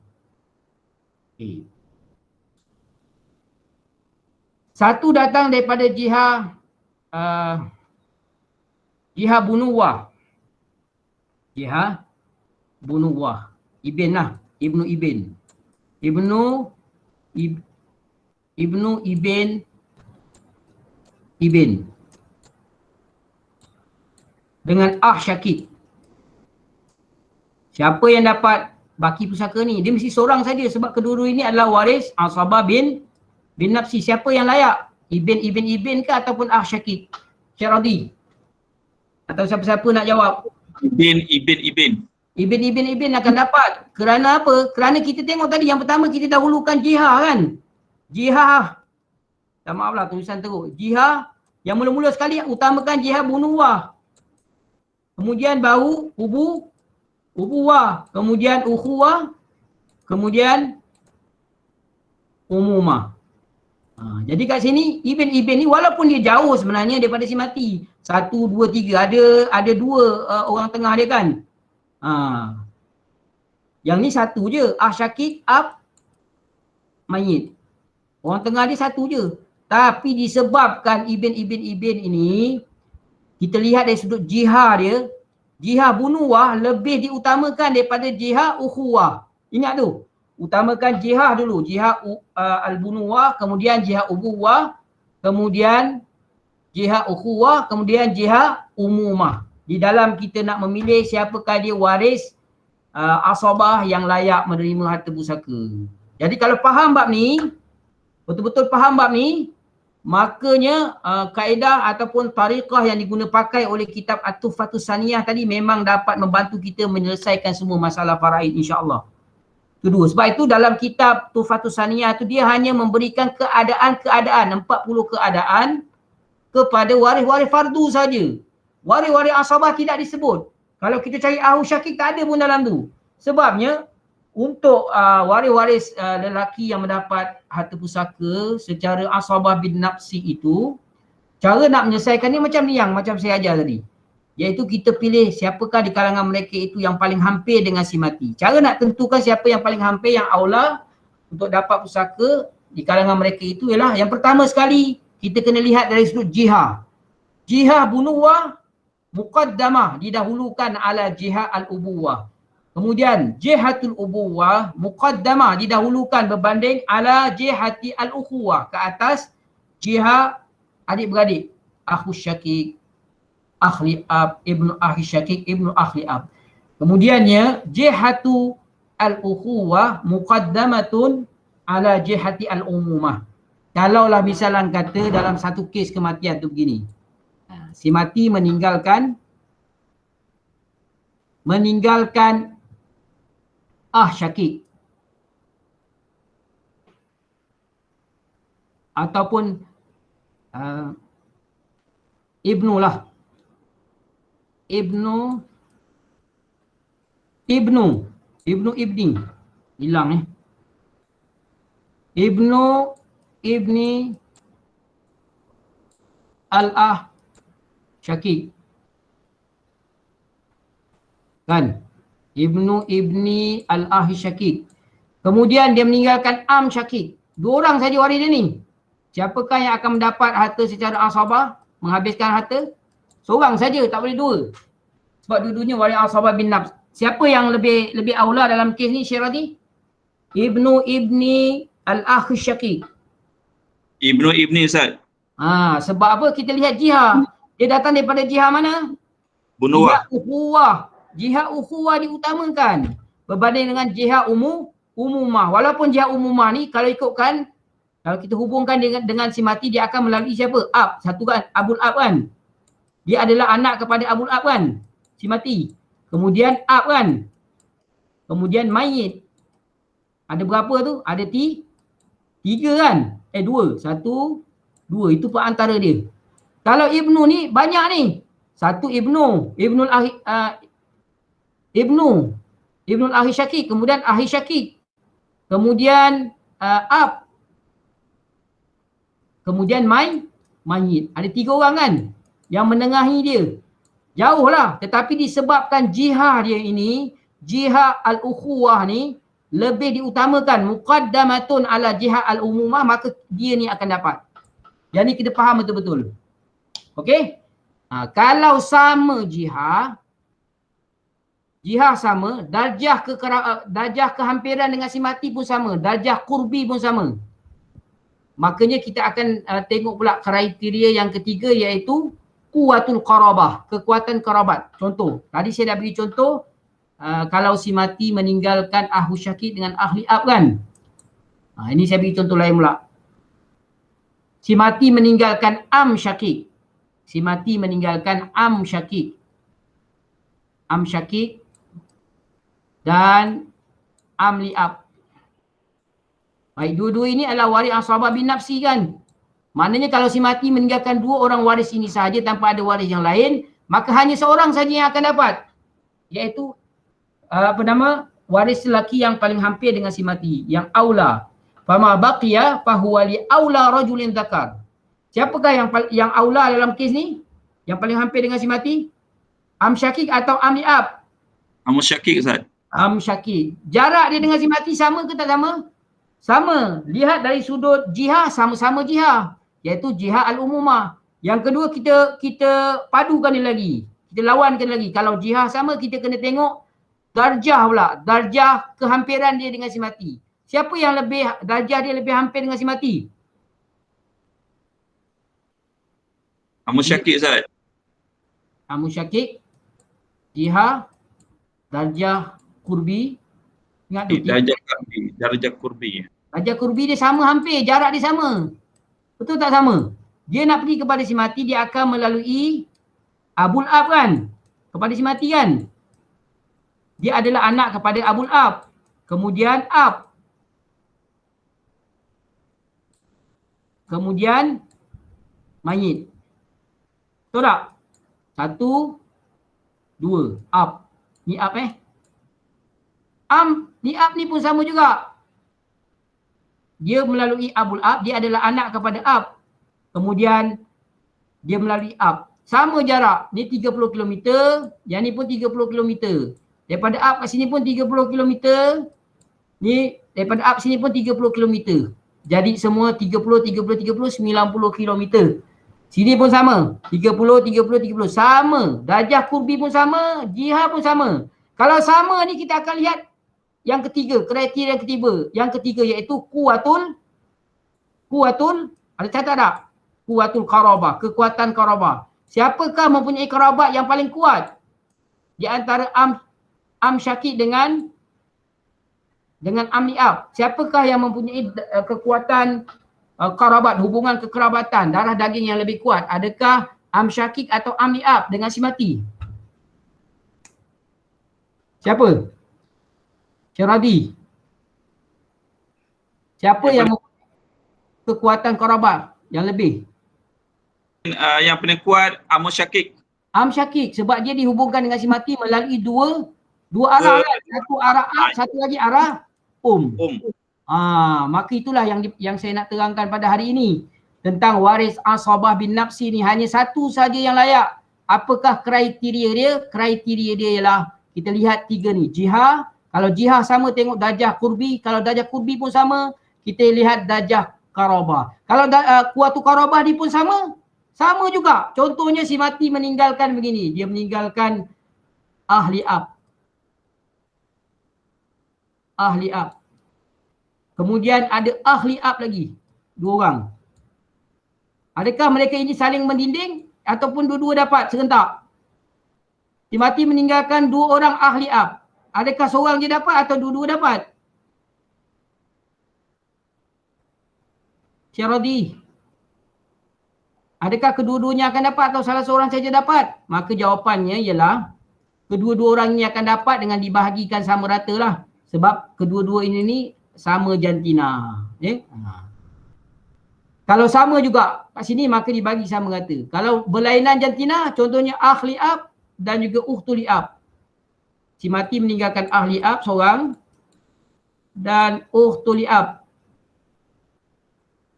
Kalau lihat dari segi jihah, sama-sama jihah, iaitu jihah al-ukhuwah kan. Kemudian lihat dari sudut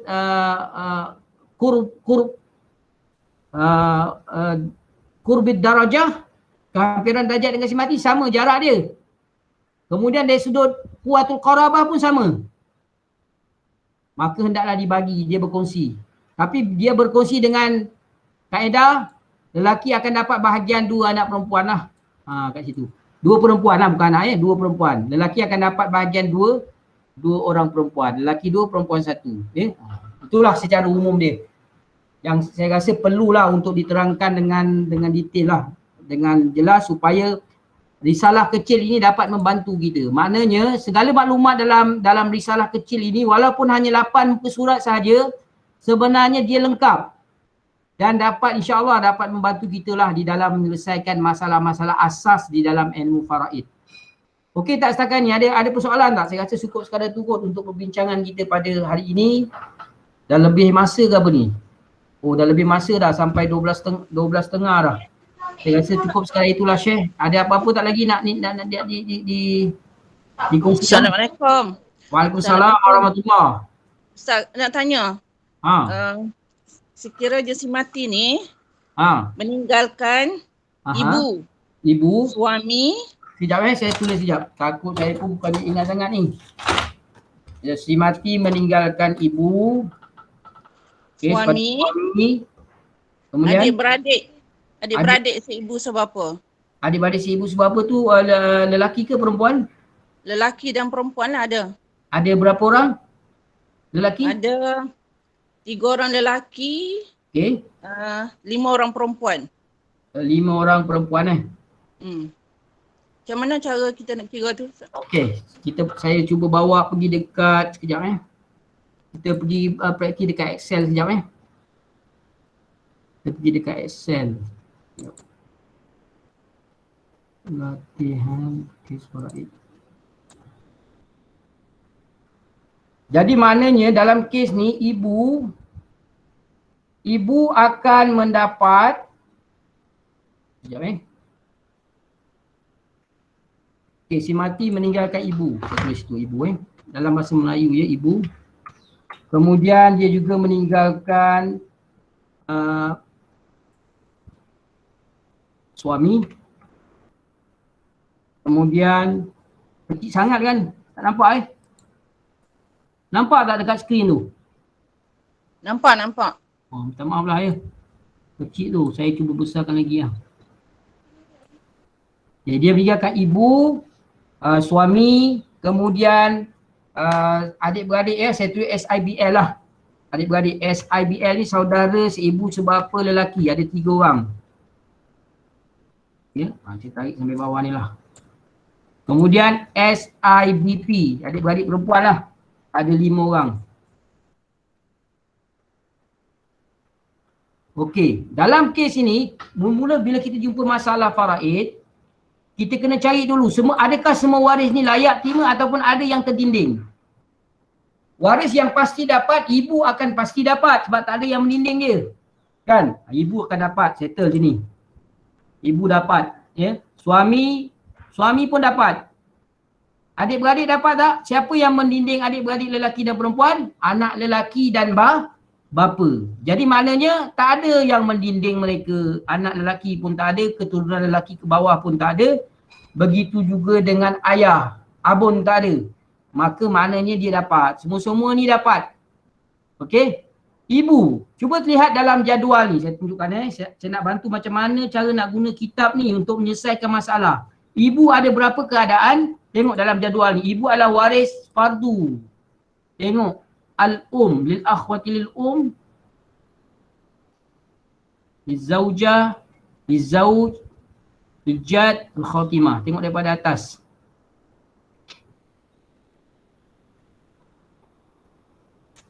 Ini bintul ibn, al-ukhtu li abawain. Ya. Ni tengok. Lil tengok dalam kitab kita ni. Lil ummi salasu halat. Bagi ibu itu ada 3 keadaan. Keadaan yang pertama, ibu akan dapat 1/6 as-sudus ma'al walad aw waladul ibn. Kalau dia bersama dengan walad ataupun waladul ibn. Wa insafa dan ke bawah. Wal adat minal ikhwah dan berbilang-bilang adik-beradik. Ya? Kalau berbilang-bilang adik-beradik kepada si mati, tak kira lah adik-beradik si ibu sebapa atau si ibu sebapa min ait jihatikanu. Sama ada daripada jihad seibu sebapa atau seibu. Kalau berbilang, ada dekat sini ialah 2 dan ke atas. Kalau si mati itu ada meninggalkan adik-beradik, di mana bilangan adik-beradik si mati yang masih hidup itu 2 dan ke atas, maka ibu akan dapat 1/6. Cuba tengok dalam masalah kita ni tadi. Masalah yang ustazah tanya kan. Baik, adik-beradik, berbilang-bilang adik-beradik kan dekat sini kan. Maka ibu akan dapat yang tu lah. Dia akan dapat 1/6. Kerana apa? Kerana ada berbilang-bilang adik-beradik. Nampak kat situ? Ya? Berbilang-bilang kat situ tengok. Wal adat minal ikhwah. Kalau ma'al walad ni, farak waris ni ada tak kat sini? Farak waris. Farak waris tak ada kan? Tapi dia ada berbilang-bilang adik-beradik. Maka dia dapat 1/6.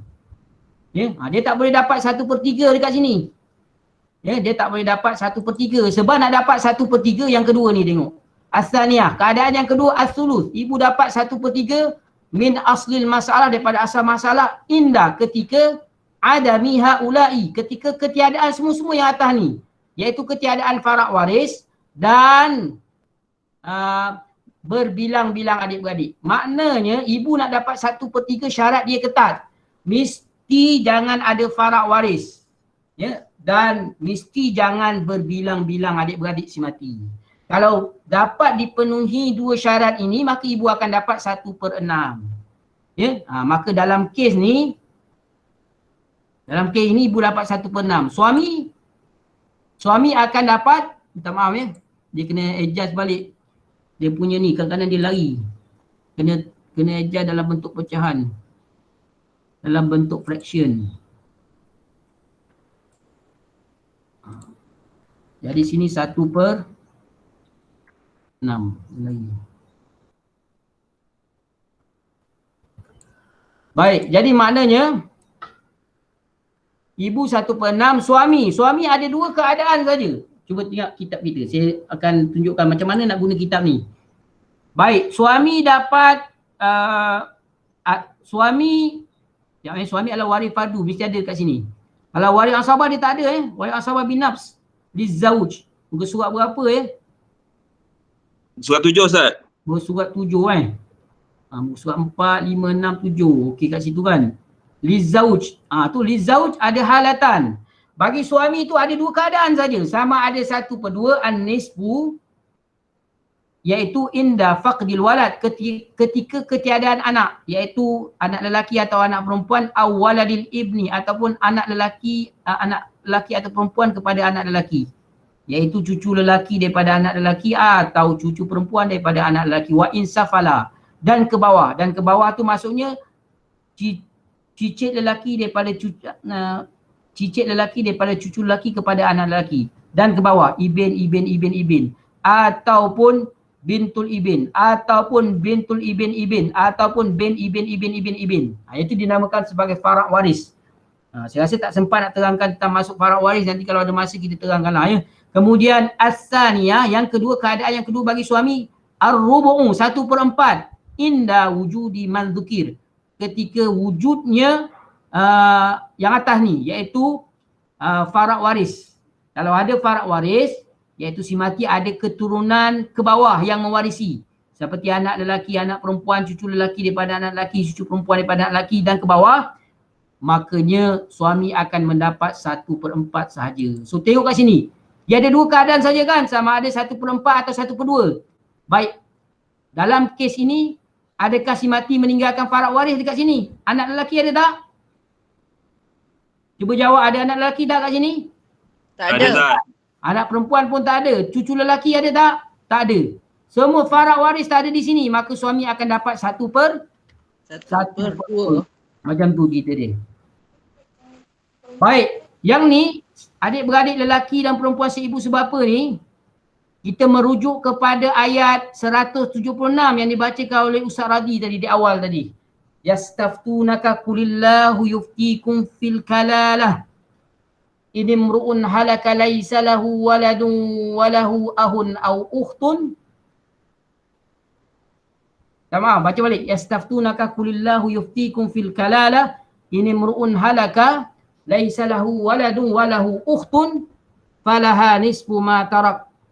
Fa in kana tasnataini falahu mathulutsani mimma tarak wa in kanu ikhwatan rijalan wa nisaa falidzakari mithlu hadzil untsain. Kalaulah bilangan adik-beradik si mati itu sama ada adik-beradik si ibu sebapa ataupun sebapa, mereka itu akan mendapat kalau si mati tidak ada meninggalkan farak waris dan waris lainlah yang mendinding seperti bapa, maka mereka itu akan mendapat baki pusaka. Dia akan dapat bakilah asabah. Mereka dapat baki asabah. Secara asabah lizzakari mislul hadzil untsayain. Mereka akan dapat baki.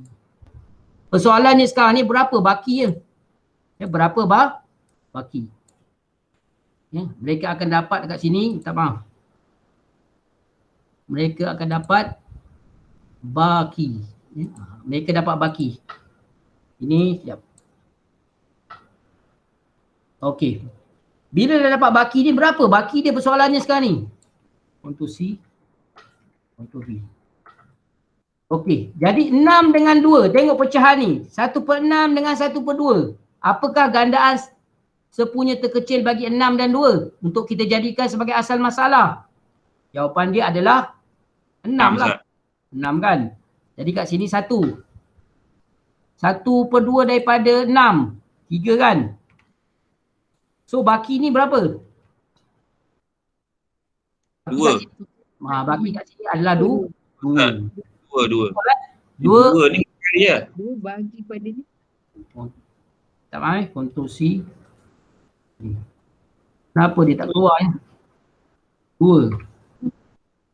Dia jadi macam tu pula saya tak tahu kenapa. Nanti mungkin saya kena buka balik ni kot dalam bentuk format ni. Number. Buka dalam bentuk number kot. Lepas tu tekan sini. Itulah Excel ni. Kena selalu kau tak dia terlupa. Jadi maknanya macam itulah. Jadi masalah dia sekarang ni, lelaki kan, SIBN ni lelaki. SBP ni perempuan. Ingat, lelaki dapat 2, perempuan 1. Setiap lelaki akan dapat bahagian 2 perempuan. So lelaki ni setiap seorang ni dikira 2 kepala. Sebab dia dapat bahagian menyamai 2 perempuan. 2 kepala. Jadi pun 2 kepala. Ni 2 kepala. Ini 1. Ni awak dah baca. Yang ni 1 kepala. Campur 11, campur 2, 1. 8, 9, 11. 1. Okey. Sekarang ni ada berapa kepala ni? 6 tambah 5, 11 kepala. 2 nak dibagikan dengan 11 kepala ni tak boleh. Habis macam mana nak buat? Sebelah kali 6 Ustaz. Darabkanlah dengan 2 ni. Semua-semua ni kita darabkan dengan 11. Yang ni kita darabkan dengan 11 semua. Asal masalah dah semua bawah ni kita darabkan dengan 11. Ctrl V. 6 darab 11 berapa? 6 darab 11. 66 Ustaz. 66 macam tu. 1 darab 11, 11 lah kan? 3 darab 11, 30. 3 kan? 2 darab 11. 20. 22 Ustaz. Tu dah boleh bagi kan? Jadi nak bagi? 4 Betul ni. Tu kat sini dia akan jadi Ctrl C. Kat sini dia akan dapat 2, 4 kan? 4, 4, 4, 2, 2, 2, 2, 2. Cukup tak yang ni? Cukup tak 22 ni? Tengok saya kira auto sum. Betul 22. Ni kan kalau guna Excel senang. Jadi maknanya itulah jawapan dia ni kat sini. Ni jawapan dia.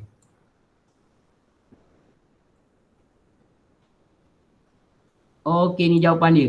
Bahagian nak tahu sekarang bahagian siapa? Ibu ke suami ke bahagian siapa? Ustazah tadi. Kalau kita nak tahu bahagian ibu kan, katakanlah harta tu 66,000. Harta yang ditinggalkan 66,000 kan? Salim balik. Ctrl C. Sini 66,000, Ctrl V. 66,000. Makanya kat sini akan dapat 11,000. Ni. Macam tu lah. Salah. Macam tu. Sampailah ke bawah macam tu.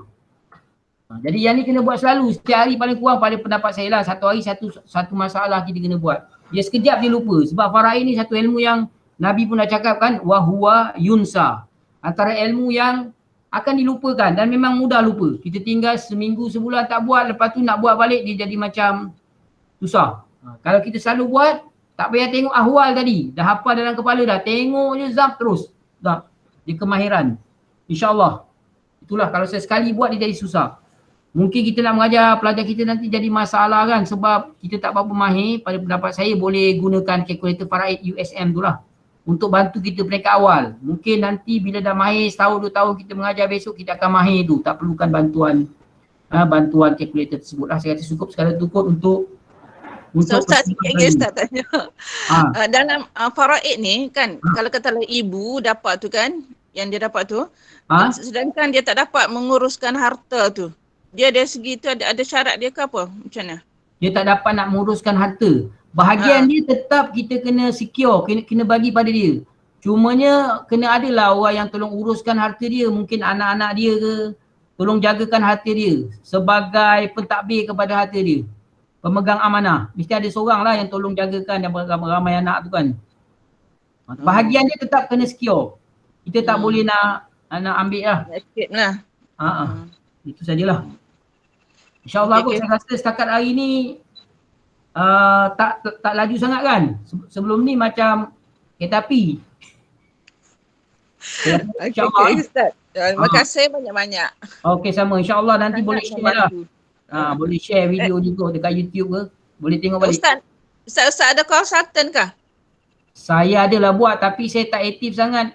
Nak buat sibuk kan mengajar sana sini, jadi saya sekadar nak dapat ilmu je.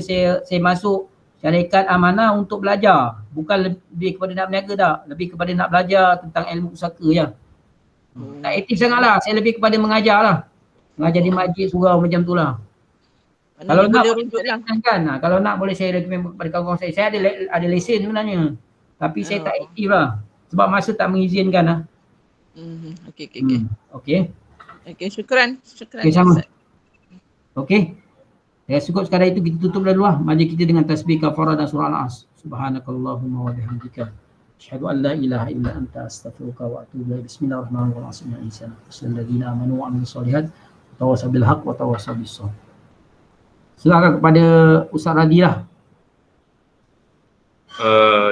Jazakallah khairan kasira diucapkan kepada Ustaz Azmi di atas pencerahan yang diberikan kepada kita. Mudah-mudahan segala yang diberikan itu kita mendapat manfaat.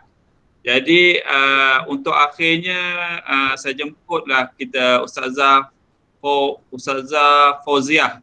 Ada tak lagi Ustazah Fauziah dalam kita punya ni untuk menyampaikan sepatah dua, iaitu Ustazah Fauziah ni merupakan CIC Plus. Dipersilakan.